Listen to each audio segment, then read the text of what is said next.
My ex-wife stole all the money from my parents' safe and then made me apologize on my knees for the broken marriage because I'm Ann. Ex's ex-girlfriend stole $2,500 from his parents' safe and turned the whole family against our son.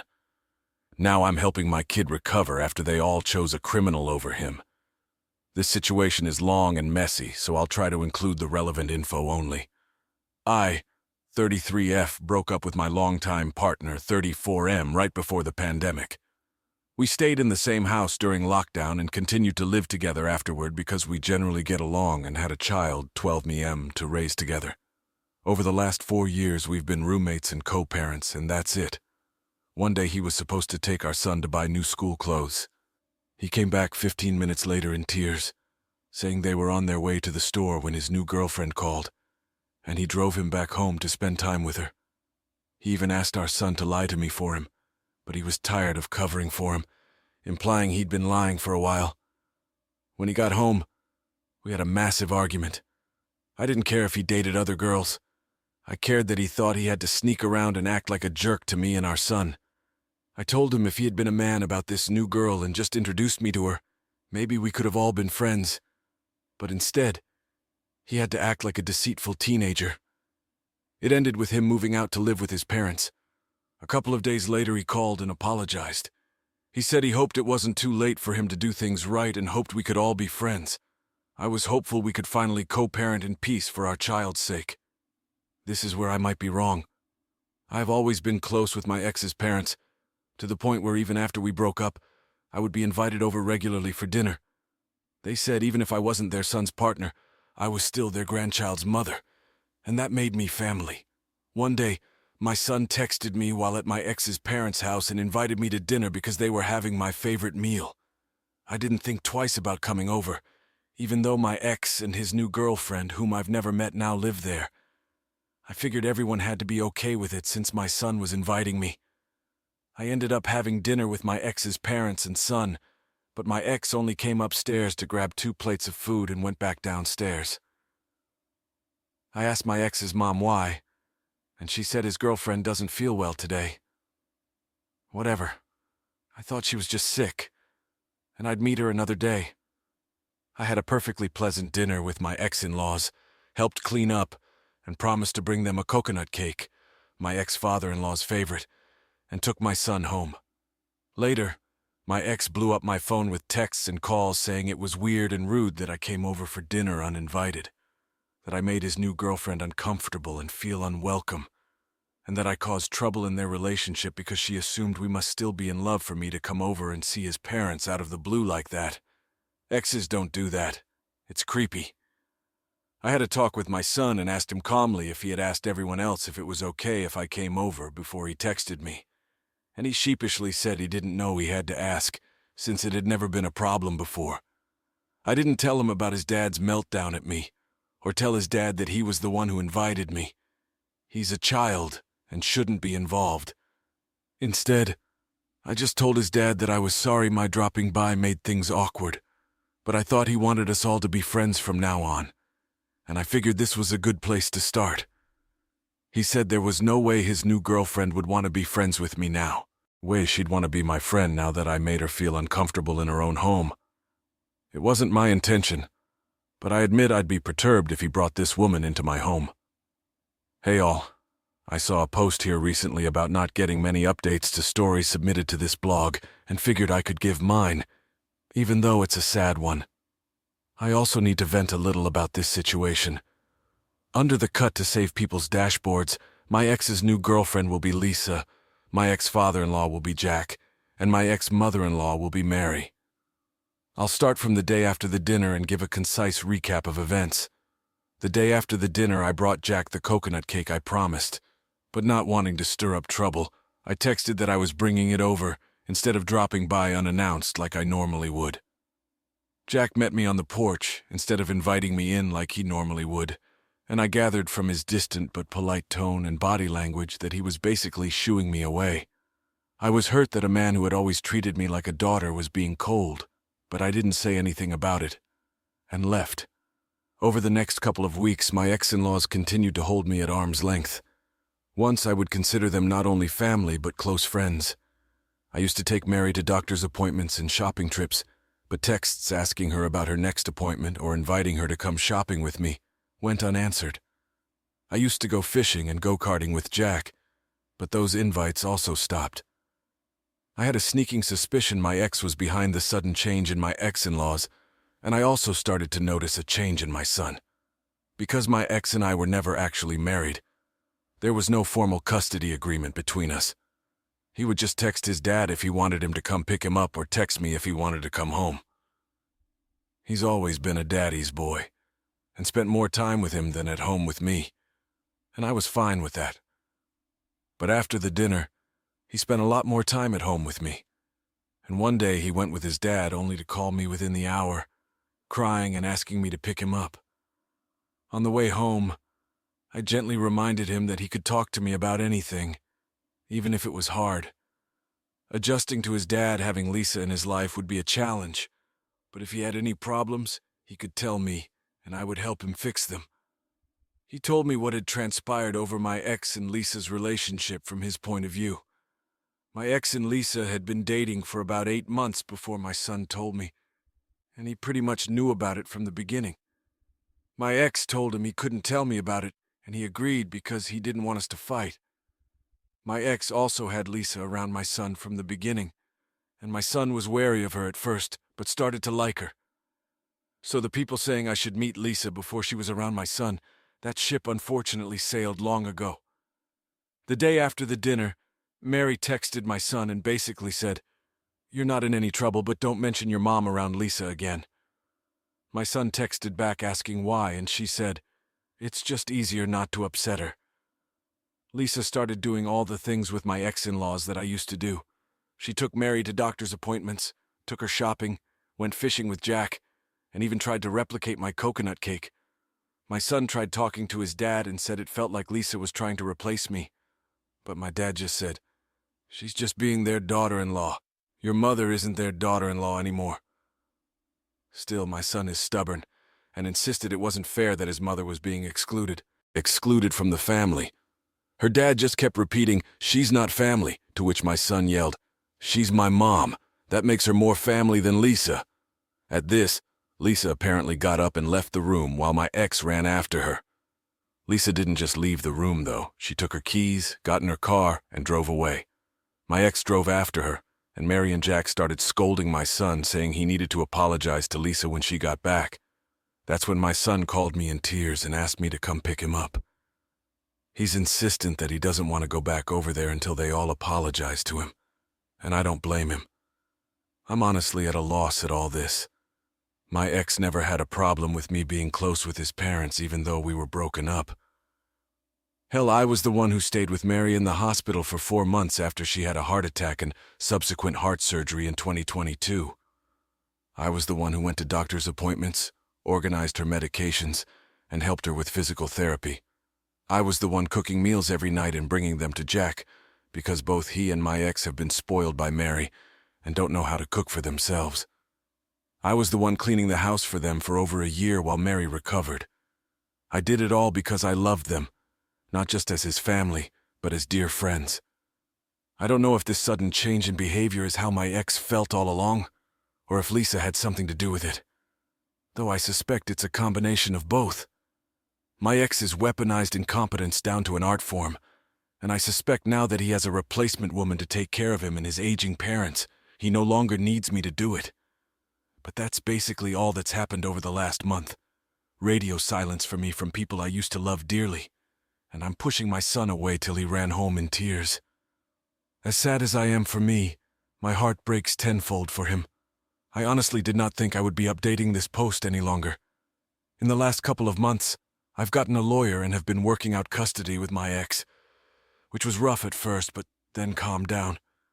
I don't want to go into too many details because this situation doesn't really involve me anymore, just my ex, and he is still my son's father. So I'll give the short version.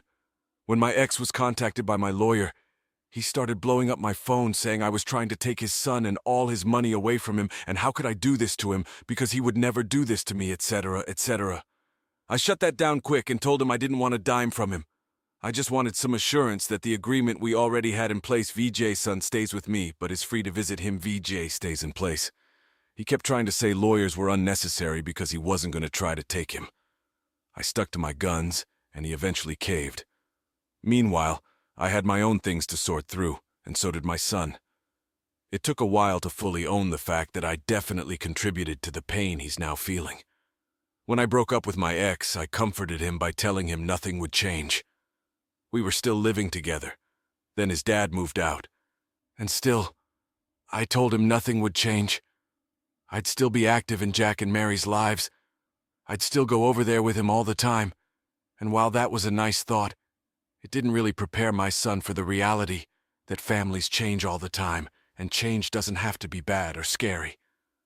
This whole time, he was basing his mental health on the idea that nothing about his family would change.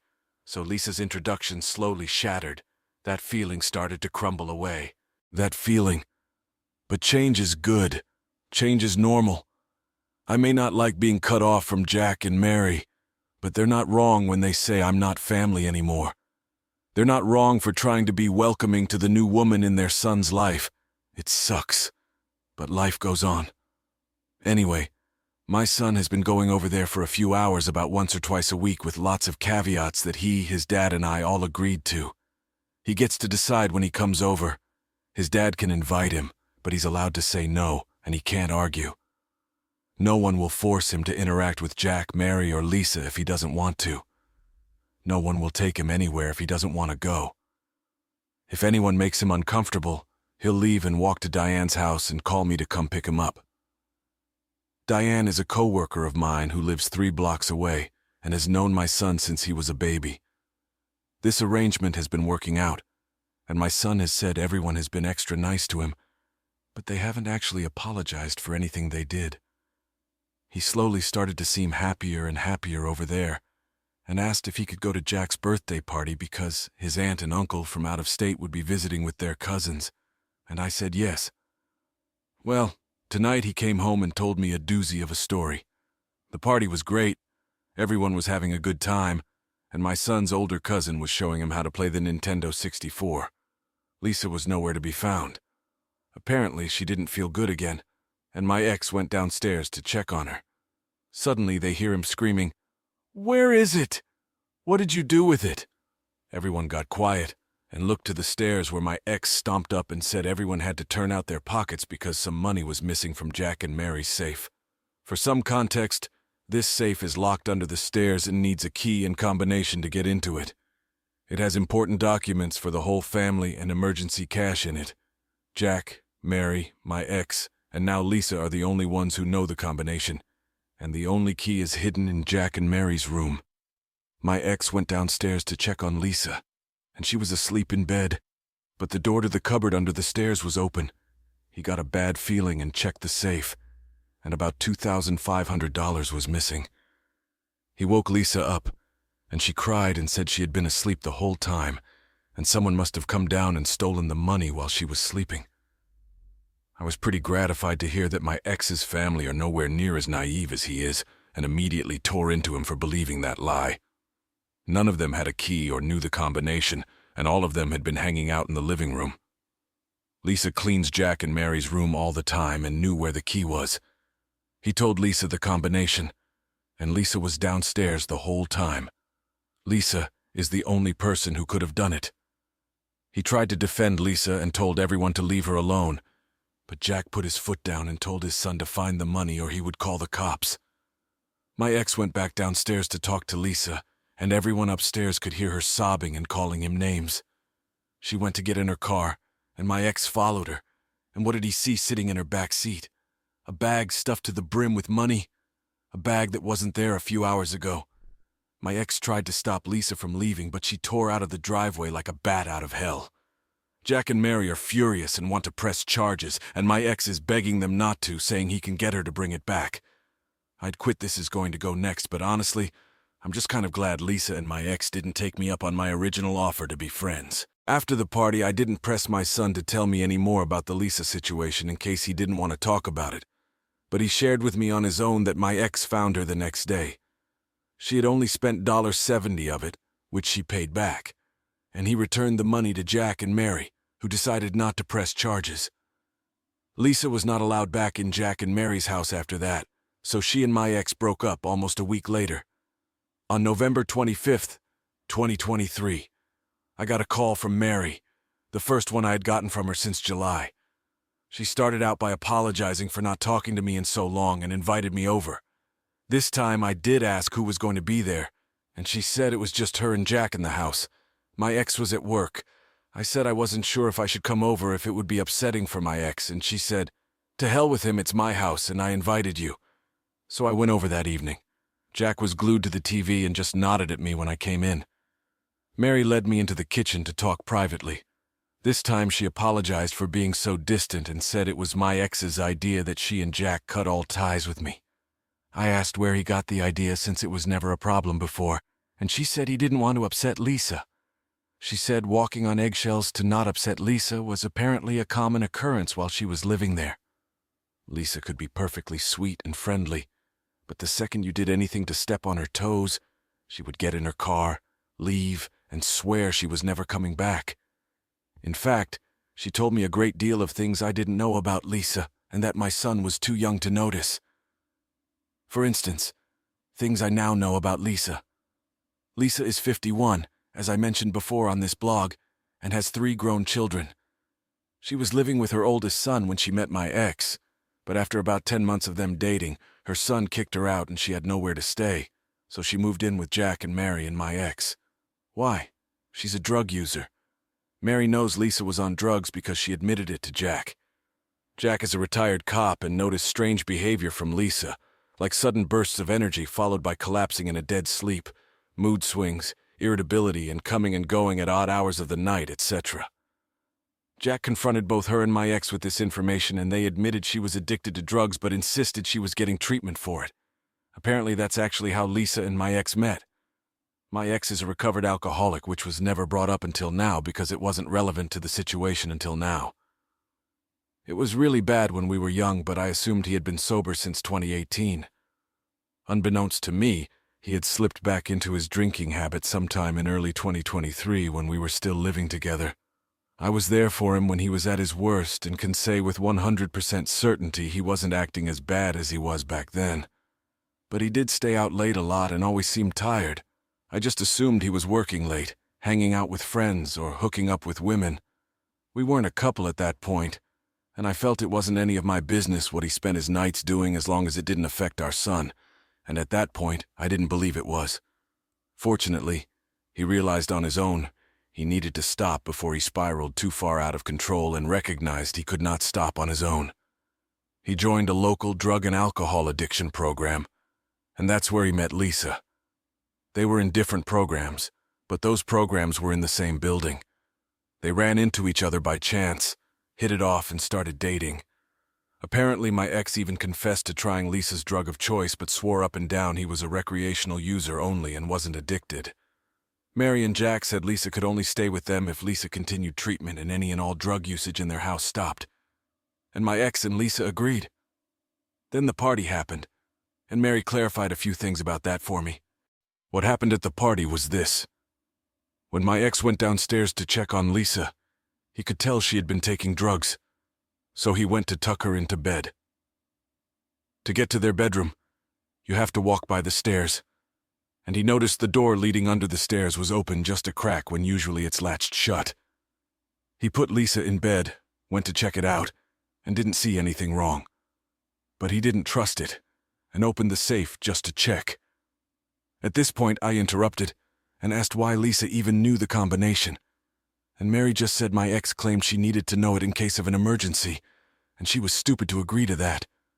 They usually keep $9,000 in cash in the safe for emergencies, but my ex counted it twice and was sure $2,100 was missing. My ex freaked out, shook Lisa, and shouted at her, asking where it went. She said she didn't take it.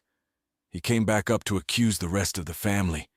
He lied and said Lisa was sleeping the whole time to avoid mentioning she had taken drugs in his parents' house, but couldn't keep denying Lisa had to have done it when everyone else kept telling him that she was the only one who could have. He went back downstairs to confront her. She yelled that he scared her when he shook her and screamed in her face for no reason. He told her she was the only one who could have taken it. She kept denying it, and he kept pushing, so she got her bag, stuffed a few clothes inside, and went out the back door to her car. She threw the bag in the back seat so hard the stuff inside spilled out, and my ex saw several stacks of money rubber-banded together just like the money in the safe. He tried to open the car door, but she had already locked it and sped out of the driveway. The next day, he found her in her car in the parking lot of her oldest son's apartment building. She had asked if she could stay there with him. He said no, so she spent the night in her car. She cried and said she hadn't been to her treatment program in weeks, and now she needed money to pay some people back, and she was scared. My ex said he didn't care. Give him back the money. She gave him back all but $60 that she had spent. He said she needed to pay him back in a week, or he'd call the cops on her. And a few hours later she did. She also came with her daughter to pick up the rest of her things from Jack and Mary's house just a couple of days before Mary called me. What happened next leading up to Thanksgiving? Both Jack and Mary kept in touch with me almost to the point they had preempted me, and I was cordial and polite with them, but kept my distance. Mary even tried dropping hints that she wanted me to come clean the house for them at one point, and I just directed her to the number for a cleaning service, quite proud of myself for that one. However, my son stayed in close contact with them and held out hopes that I was going to go over there for Thanksgiving like I did every year. I tried gently reminding him that it might be awkward for everyone, and he just insisted it wouldn't be awkward because Lisa's gone now, and besides, if I didn't go to Jack and Mary's house, I would be alone on Thanksgiving. My only living family are on the other side of the country, and we are not close at all.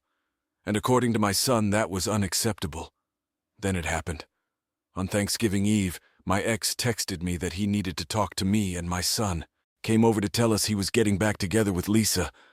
Lisa's back, he said. He'd been talking to her, and she said she was sorry about taking the money. Her plan was to use it to pay back some bad people who had been scaring her and then replace it before anyone noticed it was gone. He believed she really was sorry and really would do better, and he wanted to be with her again and give her a chance to prove she could change.